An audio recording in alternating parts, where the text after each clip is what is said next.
Hey everyone. Hi. Alright, so it's late at night, actually around midnight, I think. Since one of the few times a year it's actually appropriate to the title of this show. But not nearly as late as when we were reviewing Maze Runner The Death Cure, which I'm pretty sure was 5 in the morning. Damn. Jeez. I told you the light keeps going off Yeah. like that. Mm-hmm. There's something wrong with it. Because it's really tired. It's very late. It's like, okay, guys, time to go to bed. Well, we just started. Damn it. Alright, so real quick, I've got a convention coming up next week, so if you're going to be around Cleveland, Ohio, come see us at Wizard World Cleveland, which is March 2nd, 3rd, and 4th, I believe. It's the first weekend in March, so if you're not doing anything, come see us then. Anyway, we just got out of Annihilation, and it wasn't until today, I think, where it even got... I knew it was coming out this weekend, but the movie times were taking their sweet ass time to update what the movie times were going to be. So I didn't know if this was like getting screened tonight or not, or if we'd have to see it on Friday. So I was talking to you and Irving for a while, like the last couple of days, like it'll either be Annihilation or game night. Depending on his availability. And I was just crossing my fingers hoping it would be Annihilation. Not that I thought game night was going to be bad, but I prefer this kind of movie over game night. Over game night? I mean, I didn't think game night was going to be bad. I just... I was kind of looking forward to this one more. Surprise, you're at every day. The movie Sarah and I went to go see. Watch that review, because I'm sure you've never heard of that fucking movie before, because Sarah and I hadn't. So anyway, I did... Perfect double feature. It was... You're right. It was... For as weird as like the timing was and everything, for actually saying whether or not this is going to be playing on Thursday, seemed to kind of go in line with the post-production of this movie, which is quite a fascinating read if you haven't seen anything on this movie. Basically what happened was, because this movie it's based on a book, but the screenplay's by Alex Garland, and he also directed it, and he did Ex Machina, and they had, I may fudge some of the details here, and I'm sorry if I do, but they had a test screening for it, I guess sometime last year, and I guess the test audience didn't care all that much for it or something like that, which, whatever. The test audience didn't care that much for the movie, and so one of the producers, I think it was the guy behind Skydance Pictures, wanted them to severely change the movie because they thought the movie would be too smart for moviegoers. Keep in mind, this guy is the guy who was behind Geostorm and Terminator Genesis. Did they do any rewrites? Well, I mean, like they it did. didn't. I don't think so, but like it like with any movie, there might have been some stuff that they maybe added, but overall, it seemed dumbed down to me. no, it didn't. It didn't to me either. But so the other producer behind the movie, oh God, I'm blanking on the name, but the other producer behind the movie was like had the director's back basically. So That's what they need to do now with almost every other movie. Like, don't just keep it the way it is. Sometimes you shouldn't listen to the guy who produced Geostorm about whether or not about the quality of this film. So this movie is getting released theatrically here, and I don't know if it's because of this guy or not, but in other countries it's going direct to Netflix. And there's a lot of people who are really pissed off because they really want to see this in the theater. And I think even in the States it might be hitting Netflix before too long. So they are trying to basically fuck this movie. Well, this movie was I loved this movie. This movie does not deserve to be like a stupid Cloverfield paradox or anything that's just kind of in the let's dump this on Netflix. This is not that kind of movie at all. This movie was great. It's sad that this movie is trying to get fucked so hard, because this is a fucking great movie. It is. This is a fantastic terrifying movie, and the idea that other places can't see this in the theater is sad, Yeah. considering some of the crap that is in theaters. It's really sad if you don't get a chance to see this in the theater. People are just too stupid to. You just don't get it. You guys just don't get it. um Let's just put it on Netflix because people are just too dumb. I That's what they're thinking. It's like, can you just expect a little more from us? this movie this movie kind of made me hate Cloverfield Paradox. Oh, okay, so I guess I'm a sci-fi reviewer now. Besides Early Man. I mean, Maze Runner 3, which I guess is YA sci-fi. Sci-fi. Cloverfield Paradox. Yeah, and then Early Man, which is not sci-fi, but you know. When I reviewed Cloverfield Paradox, the movie I didn't think was that good, but I think I hated it more than you. You disliked it more than I did, and I didn't even like it that much, but I was like, well, you know, it's whatever. There were parts I liked. Having seen this movie, which is arguably better than that film.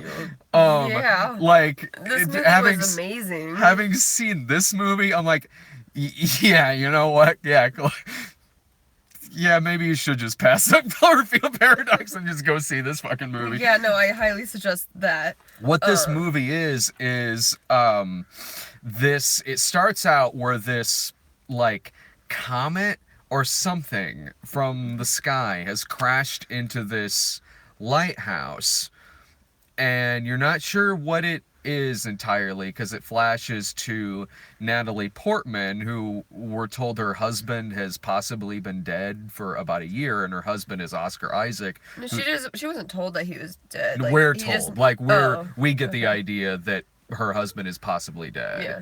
And her husband is Oscar Isaac. And then suddenly one night, like a year after he's been gone, he just shows up again. Mm-hmm. These scenes I really like because I did some reading about how Oscar Isaac shot some of his scenes on the same day he was shooting a lot of his scenes for Star Wars. Yeah. I was thinking about that. I was too. I was like, maybe he's not really fucked up in this scene. Maybe he's just really exhausted. He's just robotic as fuck. I mean, he's not doing a bad performance. No, not at all. Kind of robotic, or but it's supposed to be. It's supposed to be that way, but you can easily see it as him just being like, just being tired. All right, guys. This is a way better movie than The Last Jedi, by the way. Oh yeah. But so Oscar Isaac, there's something instantly off-putting about him, and he's very sick. He starts bleeding from the mouth and says he's not feeling right. There is just something odd about his appearance. Mm-hmm. And he's taken to the hospital, and then they're snatched up by this SWAT team or something, like, and they're some sort of FBI something. Yeah. They stop the ambulance by driving right in front of it, and then they take them in, and mm-hmm. Yeah, they take, because Natalie Portman's with him too. And then they cut to like a scene of, it's now Natalie Portman being kind of like interviewed by these guys in protective gear, you know, and so it's kind of like not told.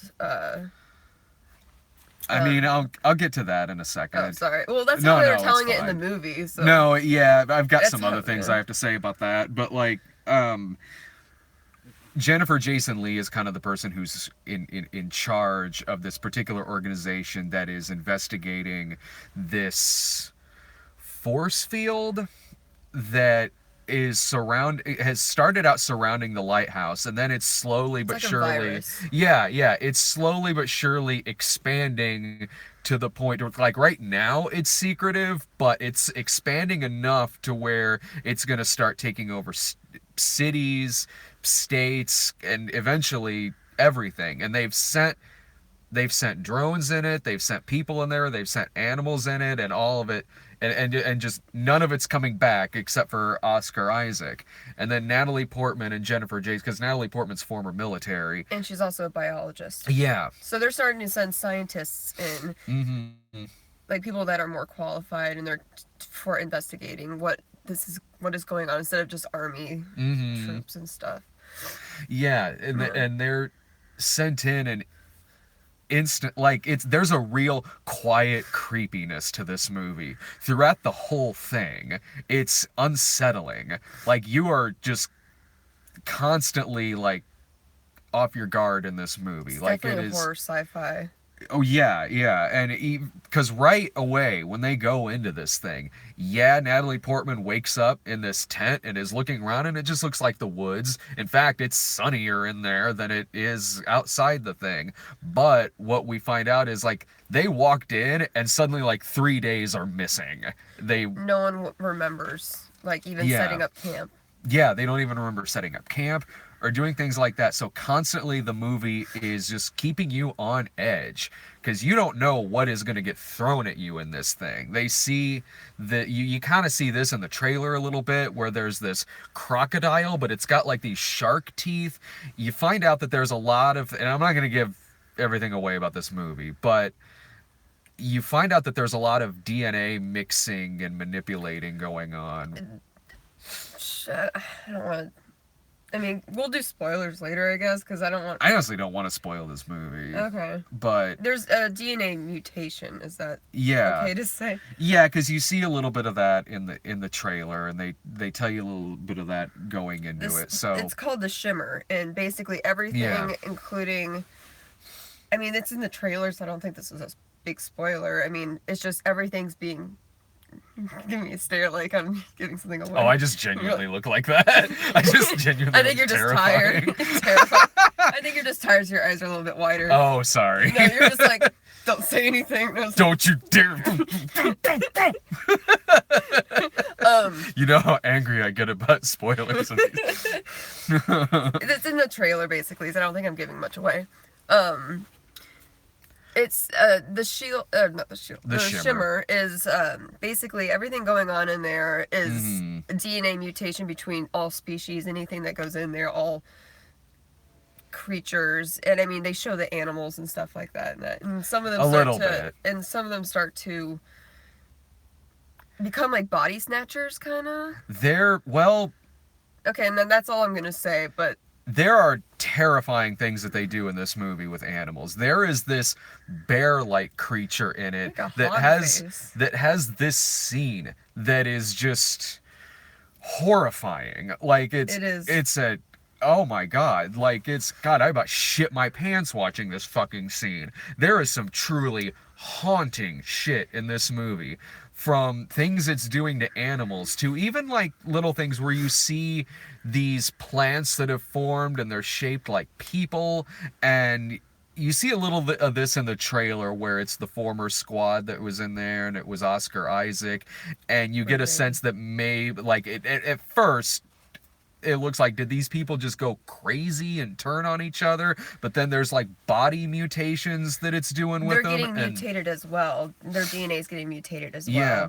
And there's like their skin starts moving, and you kind of notice that towards the end, which I'm not going to say mhm. everything, but when she, I don't know what is considered spoiling it or not. If 'cause I you're don't- getting into like something towards the end, then it would be. I mean, it's not really a big spoiler, but I guess I'll just not say anything. I'll just play it safe. Sorry, guys. What do you mean Natalie Portman's in this movie? But no, What? this is one of the best of its like it. Music also plays a good role into how just Yeah. unsettling you feel during this. Especially towards the You hear a little towards of the it in the end. trailer. towards Yeah. the end, which is not a spoiler. That the music No, the was music's really in good. the trailer. The music towards the end, like during this terrifying scene, Mm-hmm. it's just so good and so intense, and it's just very. It matches the mood. I don't know. It just matches the mood, and it's so good. It makes, like, for me, music or like the score makes a movie 10 times better.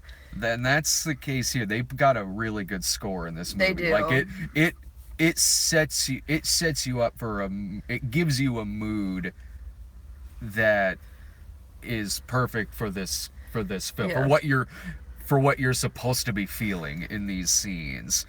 And it's a very unpredictable movie, and I I really enjoyed stuff Alex Garland's worked on in the past, and I really did dig the hell out of Ex Machina. But And I loved this movie even me more. too. And you could tell it's the same guy that did Ex Machina because there's Yeah, so you much can. greenery in this. Oh Like yeah, in the Ex and Machina Oscar Isaac. and Oscar Isaac. I mean, I mean, yeah, definitely the Oscar Isaac thing is what is trademark is Oscar Hmm. Isaac. No, I mean like the greenery is. I mean, even though Ex Machina is mostly inside a a house. Yeah. Before that, you see it's all out like this greenery, Hmm. and it's just nature. And then in this, it's all nature and greenery, and it's beautiful. It's beautiful and it makes you terrified of it. Because it feels so isolating, Yeah. kinda, and Yeah. it's very isolating. Because you see abandoned houses, and then you see like A jungle gym with moss on it, and yeah, there's weird mold and odd like like remain plants growing on like skeletal remains. yeah. And Well, I don't remember what the skeletal thing. Did they say that the people? Well, I guess I don't know how much of a spoiler this is. you Again, but see like there's a lot of stuff that it kind of leaves that it appears to leave sort of ambiguous. You do see a lot of like skeletal figures laying around, and it was reminding me a lot of this really is one of the best of its kind since yeah. like John Carpenter's The Thing Yeah, I was thinking that too. I was like, this feels like the first time I watched Alien or some other sci-fi horror or The movie. Descent. Or the Descent is one of my favorite sci. That one is that sci-fi? No, Horror. horror. It's just horror. Yeah. So I don't know my genres very well. This movie's a comedy, honey. Why are you so scared at this? Well, I am terrified of E.T. and that's a family movie. So I mean, I guess I do get my genres mixed up. But I know a lot of people who are scared of ET. I'm not the only one. I want everyone to in the comments. Say, I've never been. Are you afraid of ET? Let me know. I've always loved E.T., of course, but like I've never been afraid of E.T. But honestly, even if I was as a child, the second or third time you've seen porno E.T. take it in the ass in several different movies, really the originals is kind of a walk in the park. But yeah, like the scenery. And anyways, back to Annihilation. I'm sorry. Sorry, I went on my E.T. the porno tangent. You and your ET pornos. It happens. So I mean, yeah, the scenery is very beautiful. Like the whole movie's beautiful, and it's imaginative, and it's haunting. It's isolating, and it's just it's gorgeous to look at. It makes me want to live like back in the good old Virginia South, like where all the swampy areas are. Even though I didn't live in Southern Virginia, like I could visit them. I don't want to go to the swamp because no happy movie takes place near the swamp. The Beguiled was pretty happy. Oh well, I guess. The swamp. I mean, the swamp has a certain charm to it. It does. Like, I mean, it worked. Yeah, it worked making a movie like Deliverance or like. Or like Toby Hooper's Eaten Alive, or yeah, it works. But yeah, the movie did remind me very much of like the first time I ever saw a horror movie or a horror sci-fi movie. Like The Thing or yeah, Alien or what's another one? I don't know, something like that. I felt just as terrified in this as I did the first time I ever saw those kind of movies. And yeah, it's really fucking good. I did too. I was thinking back to like, wow, this really, I agree with you. Like, I was thinking back, not only was I thinking about like, this really, I feel like I did the first time I saw Alien or Aliens. And then I started thinking, this is the kind of movie that Prometheus should have been. Or as much as I do like that movie, this one's way better. And that movie could have been more like this one. Same with Alien Covenant. Both of them really could have been something like this. This is a great fucking movie. Yeah, I don't know what else to say because it was just that fucking good. I don't know it without spoiling it. The only thing that I could have left out with this, and I don't know if this was something that was added, was the scenes where she's talking to the guy in the radiation suit and he's interviewing her about things. That, and I don't know if this is the case, that felt like something added later. Maybe, I don't know, I felt like there wasn't too much of that in it, so it wasn't. every time it happened though, and it is only like a few times, but anytime that did happen, I was thinking, you're giving me information I already know or I could figure out. This feels like it's there for someone in the audience who's not keeping up. What? Yeah, that's Yeah. exactly what that's there for. Not only that, it kind of spoils that she makes it out. I was thinking that too, but there is something that happens at the end that does leave it kind of a, oh, like, Sure, there is ambiguousness to the yeah. movie. So that, That same thing though could have been delivered even without those even maybe scenes. even better because Yeah. if you see the ending and without the interviewing part, Mm-hmm. it would have made it maybe a little bit more like of a better ending. It's hard to explain it if you haven't seen it, and I don't want to spoil it. So It was this movie's equivalent of, though not done as bad, because even those scenes in this are, they're well shot and they're well acted. I'll give it that. But it was like this movie's equivalent to the Harrison Ford narration from Blade Runner. and then I thought to myself, It was then that I realized I shouldn't have gone in the Shimmer. I guess. Thank you. thanks for explaining Everybody, it. everybody get that? But But that was really the only thing I had a real issue with in yeah, this.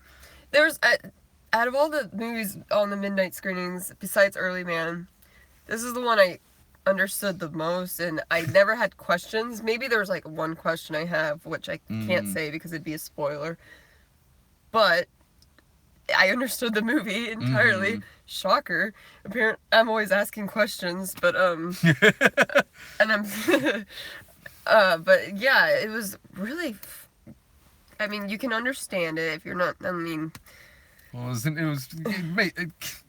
well, because he asks questions here in Maze Runner 3. He hadn't seen the other two movies, or yeah. Well, with Cloverfield Paradox. that I was think a just a lot of badly made movie. I think a lot of people had questions about that.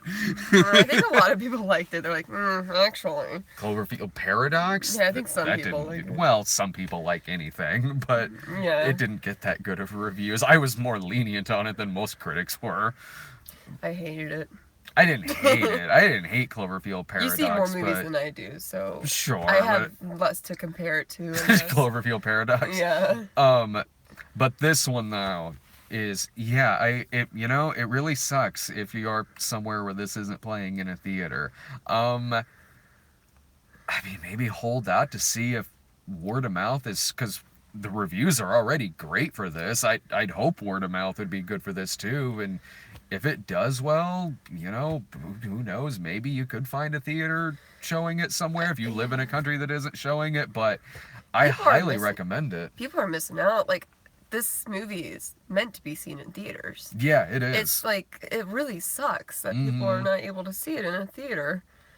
It deserves a theatrical. I hope it does well. The guy behind this is like doing his damnedest to make sure this thing bombs. I don't know how well this movie will do, but Yeah. I hope it does do really fucking well. Who knows? I do like the cast, though. Like, I feel like a lot of. I do like the cast a lot, and yeah, like, I don't want to get, like you said, too much into it because you should go into this with blind. I think. Yeah. Because I kind of did too, and I think that made it a lot better. I'd seen a bunch of trailers for it. And you see like 3 movies a week. So yeah, I've probably seen the trailer for this like 20 times. But all right, Irving and I are gonna try to see Game Night tomorrow. Irving and I are seeing Game Night tomorrow. But aside from that, Sarah and I we're going to an advanced screening of Love, Simon on Tuesday. I'm going to be at the con next weekend, so whatever comes out next Thursday, I think it's Death Wish. I'm going to have to wait and see it when I get back. So anyway, thanks a bunch, everyone in the chat, for watching. Definitely go see this. I'll talk to you soon. Bye. Bye.